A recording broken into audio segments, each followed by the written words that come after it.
In the misty silence of the river, a secret lay buried deep. Love twisted into betrayal, and pain wore a familiar face. Memories haunted her eyes. Trust lay shattered in her chest. In the gentle lap of the waves, a nightmare waited. When the truth surfaced, every breath turned to ice. In the war between hatred and love, only raw truth endured. Aisha Thompson sat on the edge of her bed in her small apartment overlooking the Ohio River, staring at nothing. Dark circles hung heavy under her eyes, but no tears fell anymore. She was hollowed out, moving through days like a ghost in her own life. Her phone buzzed on the nightstand. She picked it up with her left hand. "Hey Aisha, it's Dr. Ramirez. How you holding up?" "Same as always. Sitting here. Have you taken your meds?" "I'll get to it. Listen.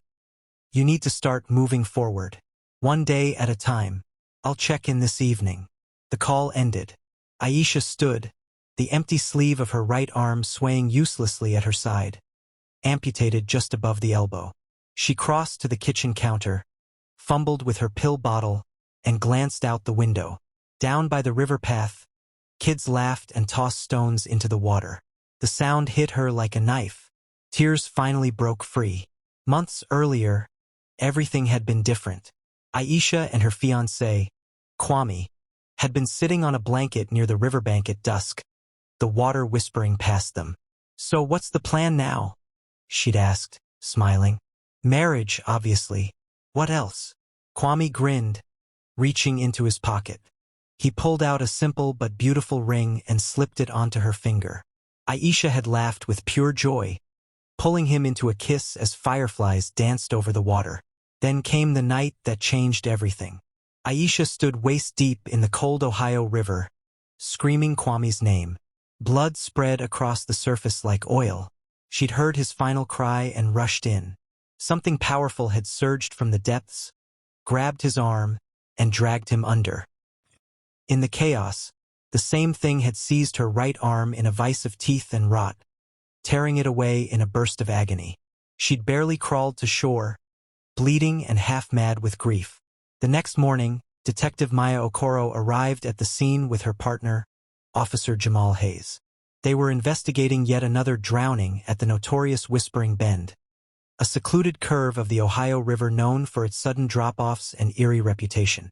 "Another one this morning," Jamal muttered, pointing to drag marks in the wet mud leading into the water.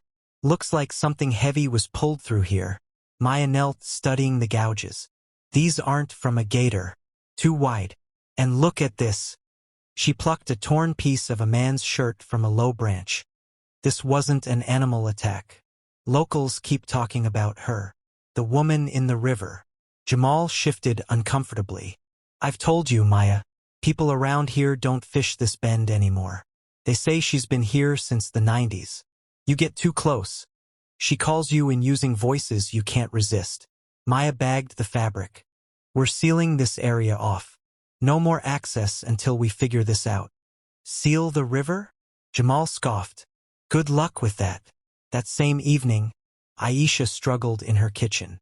One-handed cooking was brutal. She dropped the salt shaker. It shattered across the floor. As she knelt to clean the mess, the weight of her loss crashed down.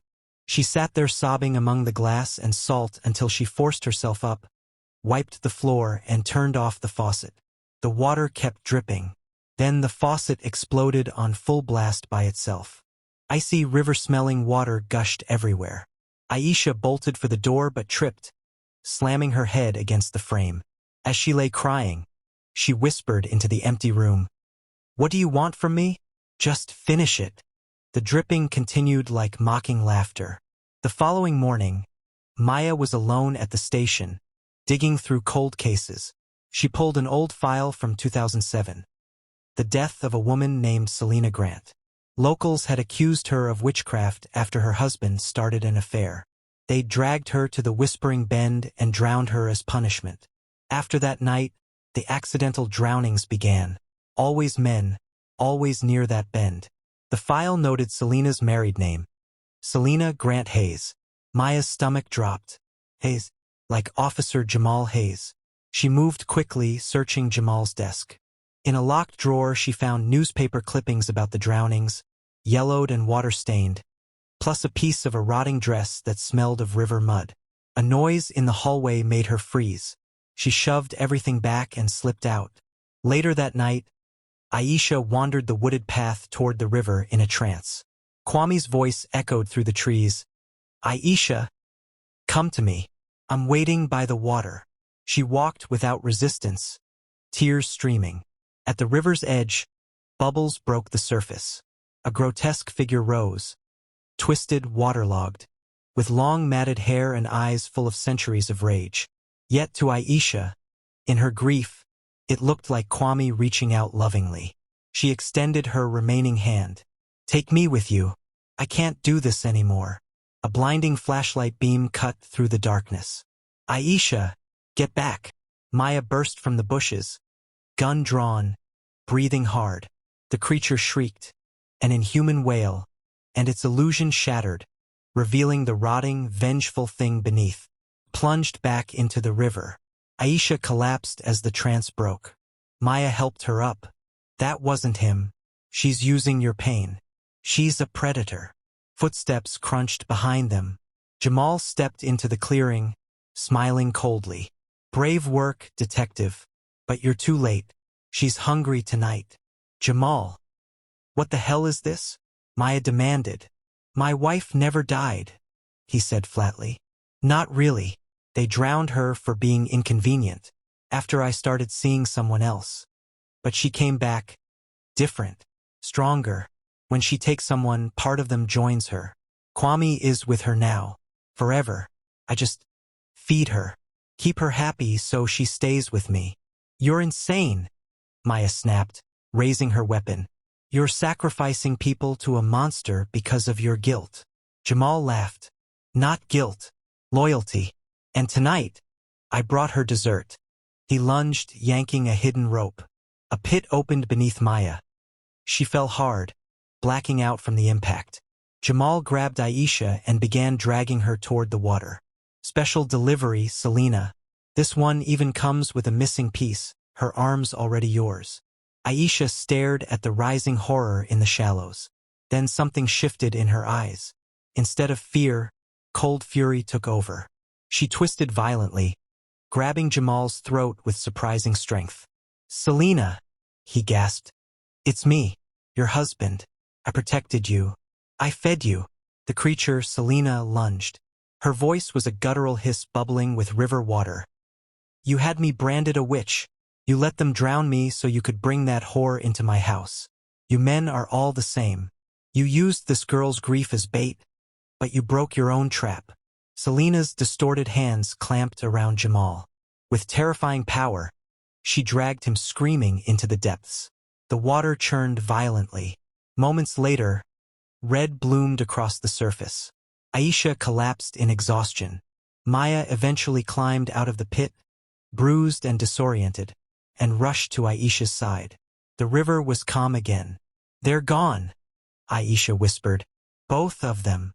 "She won't stay gone," Maya said quietly. "Not forever. She waits for the next person drowning in hate or heartbreak to call her back up."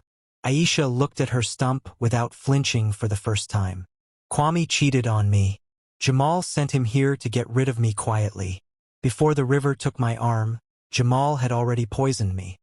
Some kind of toxin disguised as medicine during a checkup. If the arm hadn't come off when it did, the paralysis would have spread. I'd have been easy to finish off."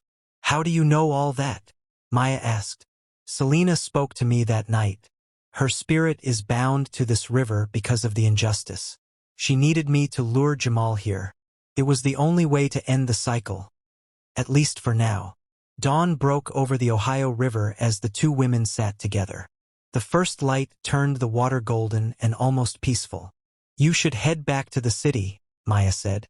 "Start over. There's nothing left for you here." Aisha nodded. "Yeah, time to rebuild my life. For me this time." Maya helped her to her feet, and they began walking away from the Whispering Bend. As they reached the tree line, Aisha paused. Behind them, the calm water suddenly rippled. Small bubbles rose again, breaking the silence. The river was still hungry. What did you think of The Whispering Bend? Dark, twisted love, betrayal, and something ancient waiting in American waters. If you want more eerie tales from haunted rivers, small towns with deadly secrets, or vengeful spirits that wear the faces of the ones we loved most, subscribe to Eerie Narratives right now and hit the notification bell. Drop a comment. Would you ever walk alone by the river at night after hearing this? New story drops soon. Stay close to the shore, or don't.